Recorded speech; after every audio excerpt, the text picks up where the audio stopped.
Enviai, Senhor, o vosso Espírito, e tudo será criado, e assim, Senhor, renovareis a face da terra. Em nome do Pai, do Filho e do Espírito Santo. Amém. Quero começar assim esse ensinamento salutar, que será único para nós neste dia de hoje. Vamos ler 1 Coríntios, capítulo 12, versículo do 1 ao 11. Talvez não terminemos tudo, mas vamos fazer um grande e excelente estudo do capítulo 12, 13, 14 dessa 1 Coríntios, de maneira bem formidável, creio eu, no nome do Senhor. E diz assim a palavra do Senhor para cada um de nós, a respeito dos dons espirituais. Irmãos, não quero que vivais na ignorância. Eu já disse para você que ignorante é aquele que ignora, não compreende, não sabe o que é uma coisa ou outra. Mas aqui a palavra do Senhor vem dizer para nós que não é para permanecermos neste estado. Então, se não é para a gente permanecer nesse estado, que possamos ler a palavra de Deus. O profeta, se não me engano, Joel, não sei se é Joel, agora me falha a memória, mas depois colocarei para você. Meu povo se perde por falta de conhecimento, né? Então, conhecer significa entender, aproveitar, ensinar. E assim a gente cresce muito mais. Por isso eu peço e convido você desde já agora, diga assim comigo: vem Espírito Santo, iluminai o meu entendimento para que eu possa aprender, ensinar, mas sobretudo viver com toda a graça os ensinamentos dessa palavra. Que ela entre ao meu ouvido, encontre repouso em meu coração e fecunde na minha mente toda a graça do Pai que me é necessária. Por isso, Senhor, no poder do Teu nome, no poder do Teu sangue, Jesus, eu clamo agora. Batiza-me com os dons e o poder do Teu Espírito, com todos os dons que me são necessários para esta missão de evangelizar, para esta missão de me formar, de compreender as coisas espirituais. Eu clamo agora, vem Espírito Santo.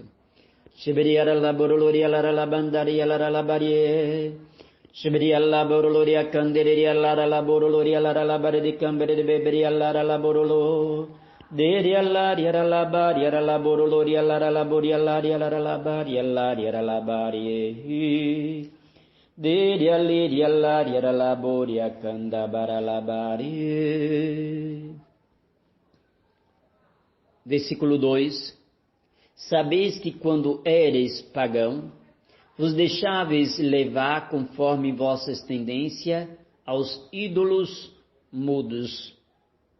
O que é ídolo mudo? São aquelas imagens que não falam. Lembremos que quando se fala de ídolo ou imagem, não é as imagens que nós temos na nossa igreja. Naquela época, os pagãos acreditavam em divindades. A gente não acredita em divindade.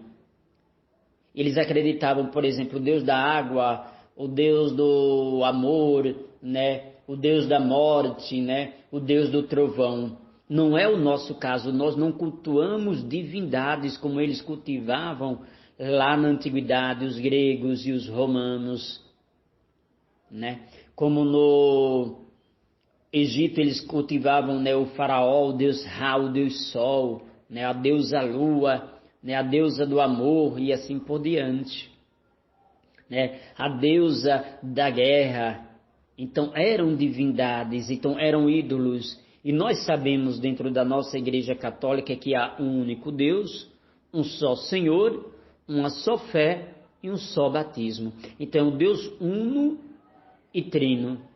Mas, sobretudo, o que o Senhor nos ensina hoje é que as imagens dos santos que nós temos na nossa casa é para nossa veneração e, ao mesmo tempo, a gente tomar como modelo para a vida de santidade aqueles que em vida viveram a graça de Cristo e se santificaram em Jesus Cristo e no poder do Espírito Santo para a maior glória de Deus, nosso Pai. Então não sejamos ignorantes, muito menos deixemos nos enganar por falsas palavras de protestantes. E nós sabemos que as palavras dos protestantes, elas são muito doces. E palavras muito doces, ela tem o intuito de enganar as pessoas e não de fato de manter firmes na fé. Versículo 3. Por isso eu vos declaro, ninguém faltando ou falando sobre a ação divina pode dizer Jesus seja maldito. E ninguém pode dizer Jesus é o Senhor, senão sob a ação do Espírito Santo. É muito clara essa palavra.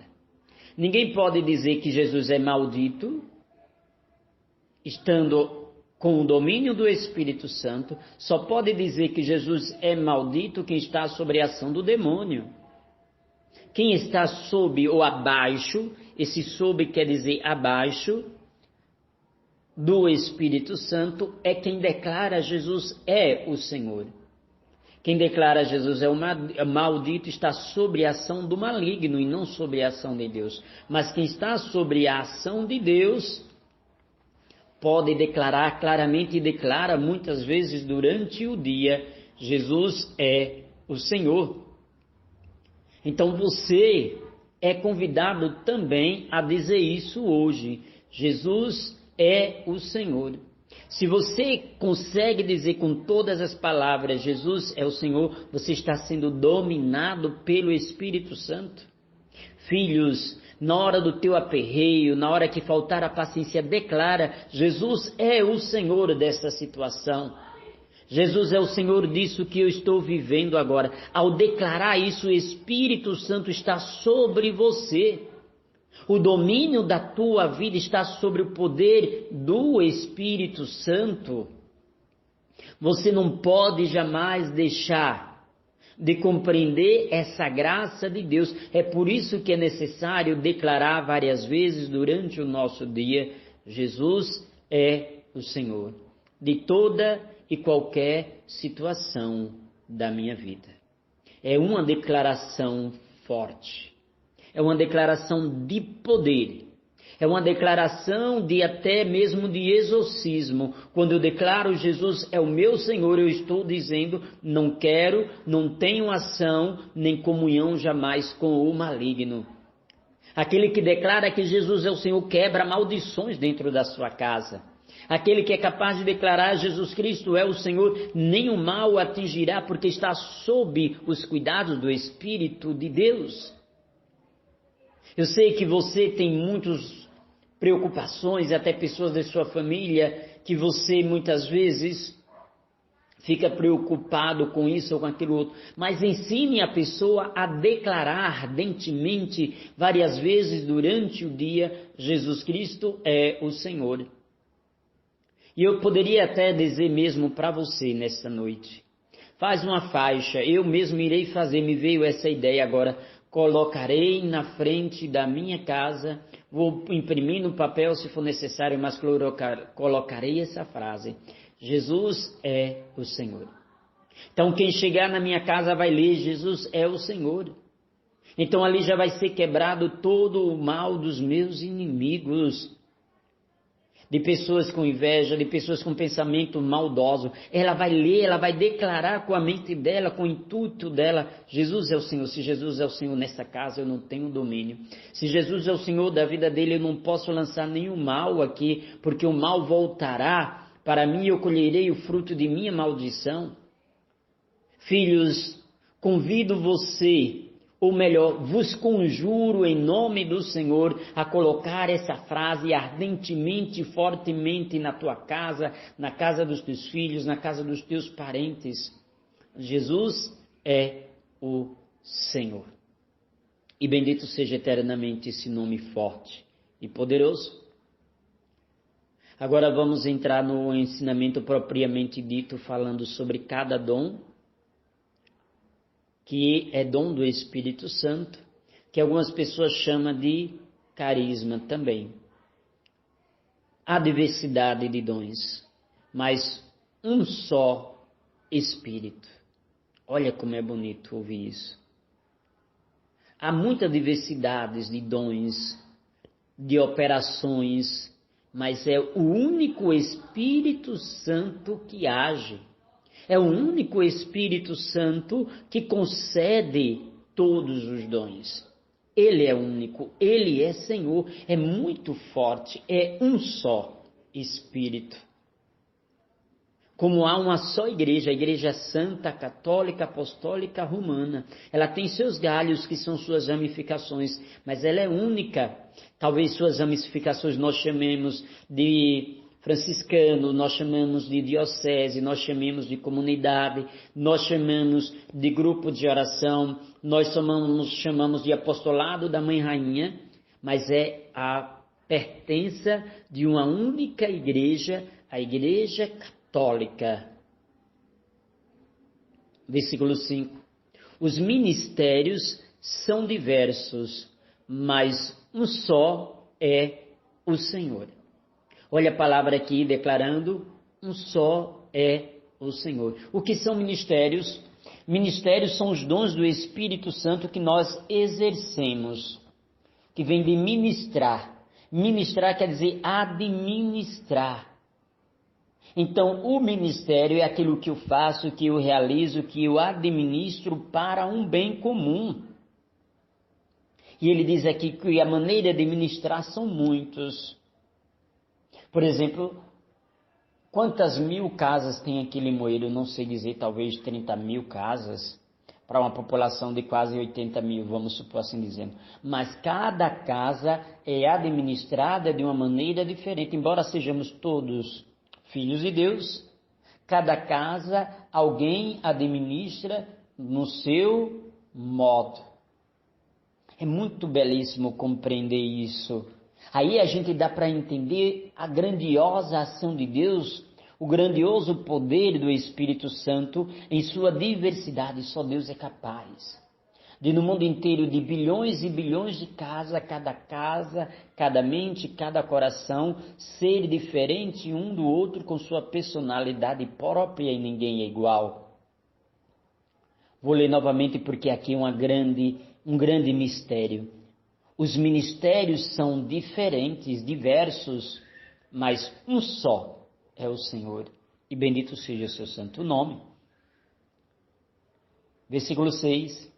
Há também diversas operações, mas é o mesmo Deus que opera tudo em todos.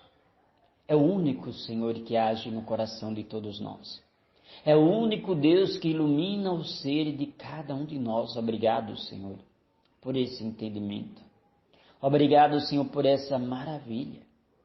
Obrigado, Senhor, por não me fazer talvez cego espiritualmente, a ponto de não entender que é o Senhor que concede todos os dons.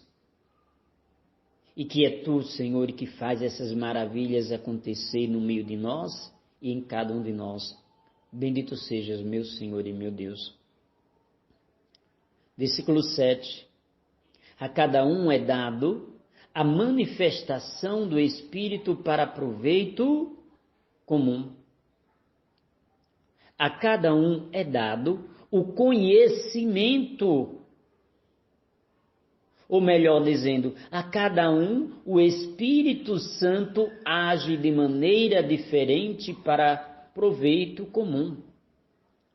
Olha como poderia ser usado aqui. A cada um é dado conhecer, é dado agir naquela ação do Espírito para o proveito de todos, o proveito comum de comunhão para os irmãos. Então, a graça ou o dom do Espírito Santo que eu recebo e que vai agir na minha vida é para que eu possa ajudar o meu irmão. é para que eu possa ajudar o meu próximo a crescer, a ser curado, a amar a Deus, a conhecer a Deus, a servir a Deus. E esse mesmo Espírito, quando nós começamos a perceber a ação dele em nós, vai nos santificando, porque aí a gente vai vendo, Senhor, eu não sou digno de tão grande graça, de que o poder do Teu Espírito age em mim. E o Senhor mesmo vendo que eu sou pecador, o Teu Espírito Santo está agindo em mim, por isso santifica, para que eu seja digno ou menos indigno da ação do Teu Espírito em mim. Filhos amados, olha como nós deveríamos entrever, entender ou conceber ou acolher dentro de nós cada frase da palavra de Deus. É por isso que a Escritura ela é totalmente inspirada. Ela é a ação do próprio Deus. Ela traz cura, ela traz a libertação necessária ao nosso interior. Versículo 8. A cada um é dado pelo Espírito uma palavra de sabedoria. É muito bom entender isso. A um é dado pelo Espírito, no caso aqui o Espírito Santo, uma palavra de sabedoria. Aí talvez você esteja se perguntando, mas Ricardo, o que é uma palavra de sabedoria? Se você quer, toma nota. Pega teu caderno de anotação. E eu vou talvez deixar um pouco claro aqui para você o que é uma palavra de sabedoria. A palavra de sabedoria é uma ação de Deus, movendo uma pessoa a ensinar ou a explicar verdades religiosas, a fim de que a presença e o amor de Deus sejam experimentados e para que ela seja movida a procurar a Deus.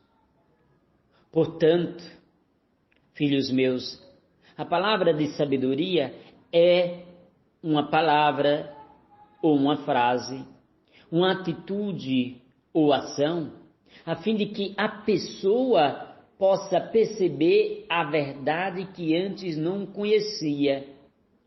Inspira o homem como agir, falar ou se comportar em situações concretas na sua vida, levando-o a decidir acertadamente de acordo com a vontade de Deus.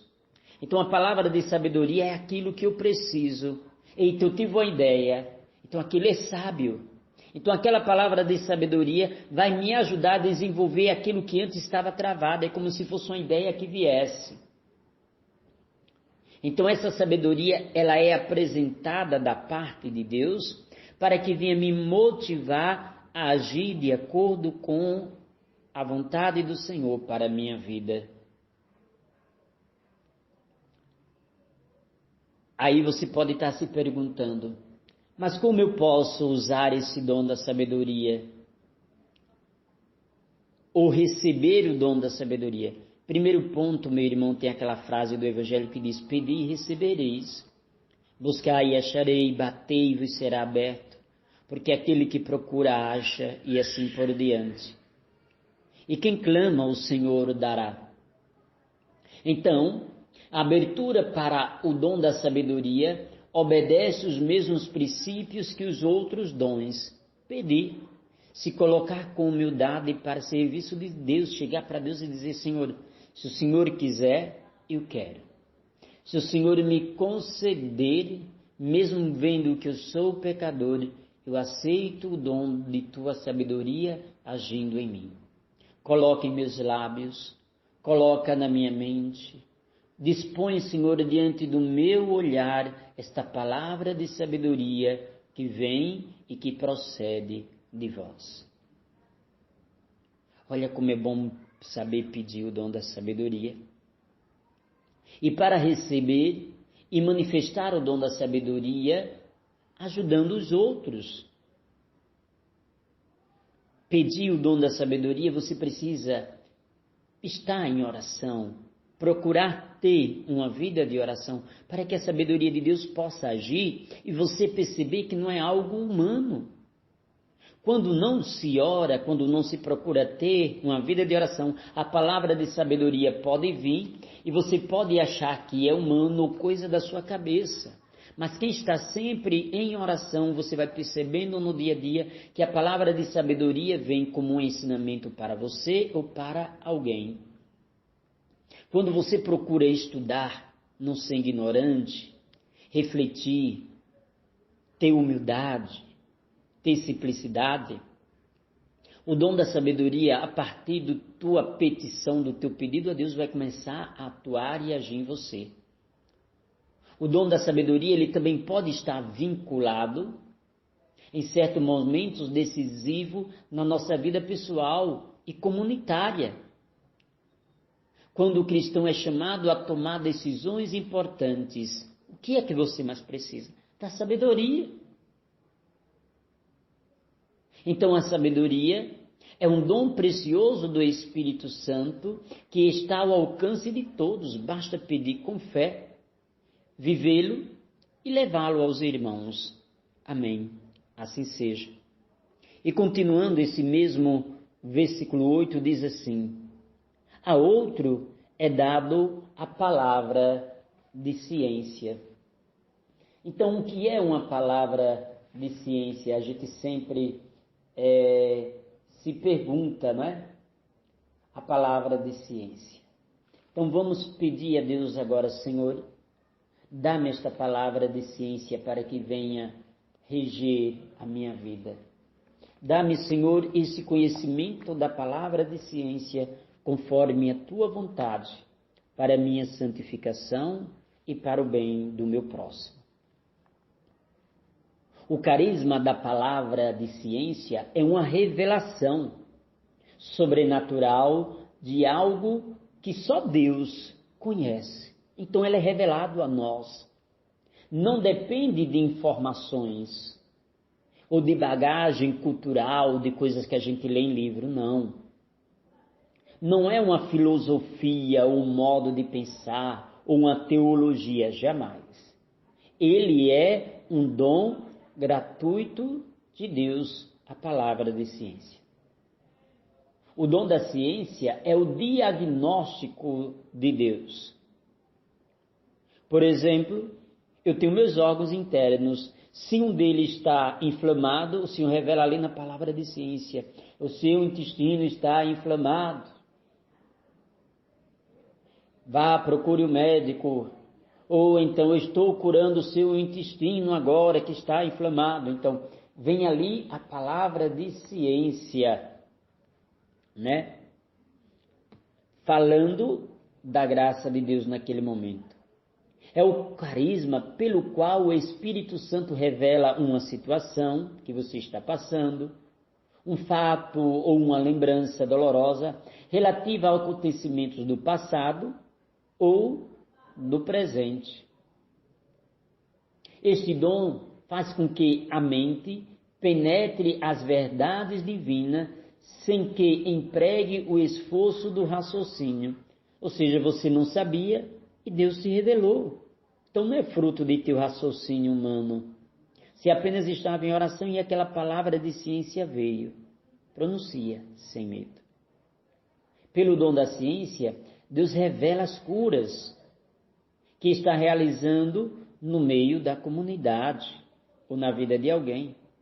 Então comunica-se toda a assembleia o que o Senhor está realizando, às vezes num grupo de oração, às vezes num encontro, num kairós, ou quando você está orando de maneira particular por alguém. A palavra de ciência distingue-se da ciência humana. Ele é um dom infuso, ou seja, ele é um dom interno dado por Deus. A palavra de ciência não é necessariamente uma palavra piedosa, como, por exemplo, amor, paz, carinho, coração, paraíso. Não. Mas diz respeito ao que Deus quer revelar sobre tudo. Pode ser palavras simples ou corriqueiras no dia a dia. Por exemplo, tesoura, anel, carta, carro, cabeça. Lembro-me uma vez que eu estava em Carpina num encontro e do nada um senhor, esqueci o nome dele agora, que estava ministrando o encontro por cura e libertação. Ele, no meio da explicação, ele sai do lugar dele, chega perto de mim, olha para mim e diz assim: bola. Essa palavra bola tem alguma coisa a ver com você? Eu olhei para ele. Não, tem não. Quando ele anda alguns passos, me veio algo à minha mente. Por exemplo, quando eu era criança, os meus amigos estavam brincando de bola de gude, e eu, por ter dado um pitaco, o menino tirou do triângulo ali todas as bolas de gude, e aquilo deu uma briga, porque vinham de Zé Branco, na época, ficou com raiva porque perdeu as bolas de gude, e me deu um chute na boca do estômago que eu saí virando, e aquilo foi uma briga, uma confusão tão grande, que meu pai foi lá brigar com o pai de Ivo. A partir daquele dia, meu pai me talhou, me cortou, me proibiu de brincar, de jogar pipa, de jogar bola de gude, de jogar futebol. E até então eu não percebia qual era o motivo de eu não gostar de futebol. Quando tinha um jogo na televisão, quando tinha jogo do Brasil, eu detestava. Mas na verdade, aquela minha experiência negativa na infância, em que meu pai me proibiu de jogar bola porque eu era criança e alguém que era maior do que eu me deu uma pesada na boca do estômago e ele me proibiu de jogar bola, eu fiquei com raiva de bola inconscientemente durante toda a minha vida. Isso eu fui curado, isso na média dos 3, 4 anos atrás. E hoje eu estou com 42, veja. Eu nem me havia percebido ou tinha consciência de que era um trauma de infância e de que era uma proibição dos meus pais. Isso me fez ter raiva de tudo quanto é tipo de futebol. Mas ali a palavra de ciência veio e Deus foi curando. A palavra simplesmente vem à mente, sem que a pessoa tenha se preparado ou pensado. O dom da ciência pode vir acompanhado da palavra de sabedoria. O primeiro revela a situação e o segundo revela como agir para obter a cura ou a graça necessária para aquele bem. O dom da ciência também pode se manifestar por meio de um entendimento, um sentimento, uma percepção acerca de determinadas realidades. Nesse caso, não seria uma palavra no sentido escrito, mas um outro modo de compreensão espiritual. Isso é também o dom da ciência. Quanto à ocasião, o dom da ciência pode se manifestar principalmente na nossa oração pessoal. É por isso que eu falo e bato muito aqui com você. Rezem diariamente, rezem um terço, rezem o Santo Rosário, vão para a adoração, escutem as formações, porque aí Deus vai agindo em você, Deus vai curando, quebrando tua ignorância. Por exemplo, quando nós oramos por alguém com imposição de mãos, vem uma imagem, vem uma palavra, e ali Deus vai agindo. A finalidade primeira deste dom é levar a cura das lembranças, sobretudo dolorosas, que ainda incomoda a pessoa, a faz sofrer e tiram a felicidade. Lembra do que eu falei? Que eu tinha raiva de futebol, mas não sabia onde era que estava o ponto. Por exemplo, palavras de ciência que a gente encontra na Bíblia. Jesus olha para Natanael e diz: eu te vi debaixo da figueira. Jesus olha para a samaritana e diz: você tem 7 maridos, e o que tem agora também não é teu. Ou seja, é algo que ninguém conhecia, mas que foi revelado a outra pessoa, e a pessoa ao revelar disse: esse homem é um homem de Deus, mas na verdade está ali uma palavra de ciência, né?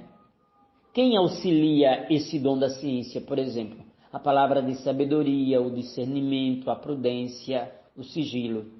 Essas coisas devem estar presentes, sobretudo na vida daquele que ora por alguém. Se eu vou orar por alguém, eu tenho que ser sábio, eu tenho que discernir que palavra é aquela e por que me veio aquela palavra, eu tenho que ter a prudência de como colocar, de como falar, mas sobretudo eu tenho que ser sigiloso, ou seja, não contar ou evitar contar que eu fui orar por alguém e aconteceu isso. Porque às vezes são situações dolorosas e às vezes são situações que ninguém quer que o outro ou ninguém continue ou venha a saber.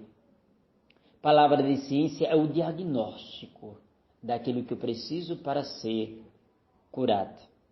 Então, como diria, né, um grande desenho Pernalonga, por hoje é só, pessoal. Mas amanhã a gente continua a partir do dom da fé, no versículo 9. Que o Senhor Deus nos abençoe e nos guarde, manifeste a ação do seu Espírito sobre cada um de nós, em nome do Pai, do Filho e do Espírito Santo. Amém. Pega aí tua palavra, veja, reveja, rabisque, tome nota, porque temos muito mais a aprender a respeito de cada dom que se fala aqui, para que a gente possa colocar em proveito comum. Deus abençoe a todos. Amém.